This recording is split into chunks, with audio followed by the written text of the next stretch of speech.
दोस्तों, स्वागत है आपका आज की कहानी में। आज की कहानी एक सास बहू की कहानी है। कुछ रिश्ते बहुत मीठे होते हैं, बस बातें कड़वी होती है। बहू कहाँ मर गई? अंदर से आवाज़ आई, जिंदा हूँ माँ जी। तो फिर मेरी चाय क्यों नहीं आई अभी तक? कब से पूजा कर रही हूँ और ला रही हूँ माँ जी। ये कहते हुए बहू बेचारी चाय के साथ आ गई। भजिया भी ले आई, सास ने कहा, और ऐसे आपस में बातें करने लगी। तेल का खिलाकर क्या मारोगी क्या मुझे? बहू ने कहा, ठीक है माँ जी, ले जाती हूँ वापस। आपको नहीं खानी है तो मत खाइए। सास ने कहा, रहने दे, अब बना ही दिया है तो खा लेती हूँ। सास ने भजिया उठाई और कहा, कितनी गंदी भजिया बनाई है तुमने, क्या ऐसे ही सीखी है तुमने? बहू, माँ जी मुझे कपड़े धोने जाना है, मैं जाती हूँ। बहू दरवाजे के पीछे चली गई और छुप कर खड़ी हो गई कि आखिर सास क्या कह रही है। सास भजिया पर टूट पड़ी और पूरी भजिया ख़त्म कर दी। बहू मुस्कुराई और काम पर लग गई थी। ये होती है खट्टी मीठी नोक-झोंक।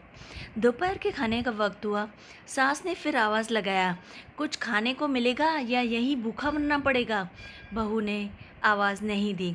सास फिर से ज़ोर से चिल्लाई, अरे कहाँ मर गई बहू? भूखा ही मारोगी क्या? बहू आई और सामने खिचड़ी रख दी। सास गुस्से से, यह क्या है? मुझे नहीं खाना ऐसे, ले जाओ यहाँ से। बहू ने कहा, आपको डॉक्टर ने दिन में खिचड़ी खाने के लिए कहा है माँ जी, क्या आप भूल गई? खाना तो पड़ेगा ही आपको। सास मुंह बनाते हुए बोली, हाँ तू है ना मेरी माँ, बन जा। बहू फिर से मुस्कुराई और चुपचाप वहाँ से चली गई। आज इनके घर पूजा थी और बहू सुबह 4 बजे से उठ गई थी। उसे बहुत सारे काम करने थे। पहले स्नान किया, फिर फूल लाई, फिर माला बनाई, रसोई साफ की, पकवान और भोजन बनाया। सुबह के 10 बज गए। अब सास भी उठ चुकी थी। बहू अब पंडित जी के साथ भगवान की पूजा करने लगी और उनके साथ आगे बैठ गई। भगवान के वस्त्र तैयार कर रही थी। आज ऑफिस की छुट्टी भी थी। उनके पति भी घर पे ही थे। पूजा शुरू हुई, लेकिन सास लगातार चिल्लाती जा रही थी, बहू ये नहीं है, वो नहीं है। बहू दौड़ी दौड़ी आती और सब काम चुपचाप करती जाती। अब दोपहर के 3 बज गए थे। आरती की तैयारी चल रही थी। पंडित जी ने बहू को अपने पास बुलाया और कहा, सबको आरती के लिए बुला दो, और सबके हाथों में थाली दे दी। जैसे ही बहू ने थाली पकड़ी, थाली हाथों से गिर पड़ी। बस अब क्या था, शायद भोज बनाते हुए बहू के हाथों में तेल लग गया था, जिसे वो पोंछना भूल गई थी।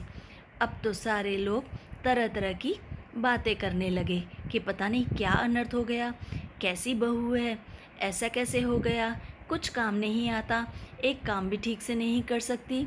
ये सब बोलते गए। ना जाने कैसे बहू उठा लाए। एक आरती की थाली भी संभाल नहीं सकी। उसके पति भी गुस्सा हो गए, पर सास चुप रही। उसने कुछ भी नहीं कहा, क्योंकि वह देख रही थी कि वह सारा काम अकेले कर रही है। बस यही बोल के छोड़ दिया, सीख रही है, सब धीरे धीरे सीख जाएगी। वह अपनी बहू को अच्छे से जानती थी। अब सबको खाना परोसा जाने लगा। बहू दौड़ दौड़ के खाना देती, फिर पानी लाती। करीब 70-80 लोग हो गए थे। इधर 2 नौकर और बहू अकेली, फिर भी वहाँ सारा काम था। बहुत ही अच्छे तरीके से करती रही और उसने किसी को भी शिकायत का मौका नहीं दिया। अब उसकी सास और कुछ कहती न कहती, लेकिन आस पड़ोस के लोग खाने पर बैठे। बहू ने खाना परोसना शुरू किया। सबको खाना दे दिया था। जैसे ही पहला निवाला सास ने खाया तो, तुमने नमक ठीक से नहीं डाला है, सास ने कहा। एक काम ठीक से नहीं हो रहा तुमसे, पता नहीं मेरे बाद कैसे सब तुम संभालोगी, ये घर कैसे संभाल पाओगी। आस पड़ोस की औरतें चुपचाप ये सारा माजरा देख रही थी और वो बस बहाना ढूंढते हैं नुक्स निकालने का, ऐसा उनको लगने लगा। फिर वो सब शुरू हो गए, ऐसा खाना बना है, ऐसी बहू कैसी है, ना कुछ संभाल पाती है, वगैरह वगैरह। दिन का खाना हो चुका था। अब बहू बर्तन साफ करने में जुट गई, क्योंकि नौकरों के साथ उसे ही रुकना था। नौकरों के साथ साथ वह भी घर का काम देख रही थी। रात में जगराता का कार्यक्रम रखा गया था। बहू ने भी एक दो गीत गाने के लिए स्टेज पर चढ़ी। सास जोर से चिल्लाई, मेरी नाक मत कटवा देना, अच्छे से गाना गाना, और नहीं गाना है तो मत गा, वापस आ जा, अभी से ही वापस आ जा। बहू मुस्कुराई और गाने लगी। सबने उसके गाने की बहुत तारीफ की, पर सास ने कुछ नहीं कहा। वह मुंह फुलाए हुए बैठी रही। इससे अच्छा तो मैं गाती थी जवानी में, तुझे तो कुछ भी नहीं आता। बहू मुस्कुराई और चुपचाप नीचे चली गई। अब रात का खाना खिलाया जा रहा था। उसके पति के ऑफिस के दोस्त साइड में ही ड्रिंक करने लगे थे और उसके पति चिल्लाता, थोड़ा बर्फ़ लाओ, थोड़ी सी सॉस ले आओ, और ऐसे बहुत से छोटे मोटे काम वो अपनी पत्नी को कहने लगा। यहाँ दाल नहीं है, फिर चिल्लाता, कोल्ड ड्रिंक नहीं है, पापड़ ले आओ। इधर उधर आखिर में उसके पति की शराब गिर पड़ी उसके एक दोस्त पर और बोतल भी टूट गई। पति गुस्से में दो झापड़ अपने पति को लगाते हुए बोलते हैं, जाहिल कहीं की, तुम्हें इतना भी पता नहीं कि देखकर नहीं कर सकती हो काम? तुझे इतना तो पता होना चाहिए कि मेहमानों को कैसे संभाला जाता है। इतना भी काम नहीं होता तुमसे। सारे लोग देखने लगे। उसकी पत्नी रोते हुए कमरे की तरफ दौड़ी। फिर उसके दोस्तों ने कहा, क्या यार, सारा मूड ख़राब कर दिया। पता नहीं कैसे कैसे लोग भरे पड़े हैं तुम्हारे घर में, यहाँ नहीं बुलाया होता। इससे अच्छा तो हम बाहर ही कहीं प्रोग्राम रखते, हम कहीं और पार्टी कर लेते। कैसी अनपढ़ गंवार बीवी है तुम्हारी, उसे तो कुछ भी नहीं आता, इसे तो मेहमानों की इज्जत करना भी नहीं आता और काम करना तक नहीं आता। पूरा मूड ख़राब कर दिया तुमने, तो हमारी बेइज्जती ही करवा दी। इससे अच्छा तो हमें ना ही बुलाया होता। अब आस पड़ोस की औरतों को तो और बहाना मिल गया मसाला लगाने का, और वह कहने लगी, देखो क्या कर दिया तुम्हारी बहू ने, कोई काम ठीक से नहीं कर सकती, दोस्तों तक का इज्जत नहीं कर पाती, ऐसी कैसी बहू ले आई तुम? तो कहते हो अपने बेटे को दूसरी शादी करा दो, छुटकारा पाओ इस गंवार से। और भी न जाने क्या क्या अनाप शनाप बोलने लगी। सास उठी और अपने बेटे के पास जाकर उसे थप्पड़ मारा और कहा, अरे नालायक, तुमने मेरी बहू को क्या समझ के मारा? तेरी हिम्मत कैसी हुई मेरी बहू पे हाथ उठाने की? तेरी टांगें तोड़ दूंगी अगर तूने आगे से उसके खिलाफ कुछ बोला है या उस पर भूल कर भी कभी हाथ उठाया तो। उसके बेटे के दोस्त कुछ कहने ही वाले थे कि उसकी माँ ने घूरते हुए कहा, चुप, बिल्कुल चुप, यहाँ दारू पीने आए हो, जबकि पता है ना कि आज यहाँ पे पूजा है, और तुम्हें इतना भी पता नहीं कि पार्टी करनी है। कैसे संस्कार हैं तुम्हारे, कैसे संस्कार दिए हैं तुम्हारे माता पिता ने, और किसने तुम्हें मेरी बहू को जाहिल करने का अधिकार दे दिया? तुम्हें इतना भी नहीं पता कि किसी के घर में जाए तो सोच समझ कर बोलना चाहिए?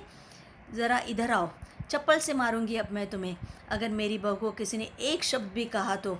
अरे पापी, तूने इस लड़की को बस इसलिए मारा कि तेरी शराब की बोतल टूट गई और थोड़ी सी शराब इधर उधर गिर गई? पापी हो वो। बच्ची सुबह 4 बजे से उठी है, सारा काम अकेले देख रही है, नौकरों के साथ एक पैर पे खड़ी है, और तब भी तुम्हें दया नहीं आई इतना फालतू चिल्लाते हुए? ना सुबह से नाश्ता किया है, न दिन का खाना खाया है, फिर भी हंसते हुए सबकी देखभाल कर रही है, चुपचाप ताने सुन रही है। तुम्हें इतनी भी शर्म नहीं आई कि उसके घर के काम में कोई मदद कर दूं? तेरे यार दोस्तों को वो अच्छी नहीं लगी, जूते उठाकर मारो ऐसे दोस्तों को। इतने घटिया दोस्त हैं तुम्हारे, बोलने से पहले एक बार भी नहीं सोचा कि किसके बारे में क्या कहना है। तेरे दोस्तों को जो कभी उन्होंने ऐसा कहा, उसके यार दोस्त चुपके से खिसक लिए। अब सास बहू के कमरे में गई और बहू का हाथ पकड़कर बाहर ले आई। सबके सामने कहने लगी, देख लो तुम लोग, किसने कहा था अपनी बहू को कि घर से निकाल के दूसरी बहू ले आए? ऐसी बहू मिलेगी? ज़रा सामने आओ, देखूं किसका मुंह खुल रहा है। अब कोई सामने नहीं आया। बहू चुपके से मुस्कुराने लगी। फिर सास ने कहा, तुम जानती भी क्या हो इस लड़की के बारे में? सारा दिन भाग भाग कर हमारा पूरा घर संभालती है। यह मेरी माँ भी है और बेटी भी। माँ इसलिए मुझे गलत काम करने पर डांटती भी है, और बेटी इसलिए कि कभी कभी मेरे दिल की भावनाएं समझ जाती है। तो ऐसा ऐसा तो एक बेटी ही कर सकती है। मेरी दिन रात सेवा करती है और कभी भी पलटकर जवाब नहीं देती। मेरी 1000 ताने सुनती है पर एक शब्द भी गलती से नहीं कहती, ना सामने ना पीठ पीछे। और तुम कहते हो दूसरी बहू ले आओ। याद है ना छुटकी की दादी, अपनी बहू की करतूत। सास ने गुस्से से पड़ोस की महिला को कहा। अभी पिछले साल की हफ्ते की ही बात है कि तुम मियाँ बीवी भूखे भूखे यहाँ अपने घर पे बैठे थे और वो घूमने चले गए थे। मेरी इसी बहू ने 7 दिनों तक तुम्हारे घर पे खाना पानी भेजा था, यहाँ तक कि तुम्हारे पैर दबाने भी जाती थी। और तुम इसे जाहिल कहती हो? लानत है तुम पर। जाहिल तो तुम सब हो जो कोयले और हीरे में फ़र्क नहीं जानते। अगर आइंदा से भूल कर भी किसी ने मेरी बहू पे चिल्लाया तो एक एक को ठीक कर दूंगी। अब देखती हूँ कौन इसे बुरा कहता है। अगर एक लफ्ज़ भी बोला तो मुझसे बुरा कोई नहीं होगा, क्योंकि ये मेरी बहू नहीं, मेरी बेटी है। बहू सिसकियाँ लेते हुए फिर कमरे में चली गई। सास ने एक प्लेट उठाई और उसमें भोजन परोसा और अब बहू के कमरे में खुद ले गई। सास को भोजन लाते देखा तो बहू ने कहा, अरे माँ जी, आप क्यों लेकर आई? आपने क्यों तकलीफ़ की? मैं खुद ही ले लेती।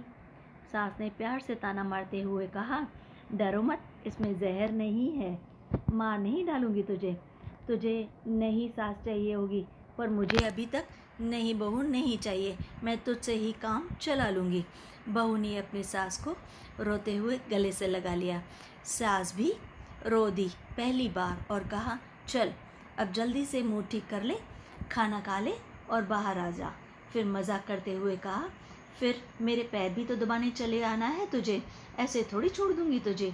और ये ख्याल मन में मत लाना कि सास पैर बोलती है, किसी दिन मैं इसका गला भी दबा दूंगी।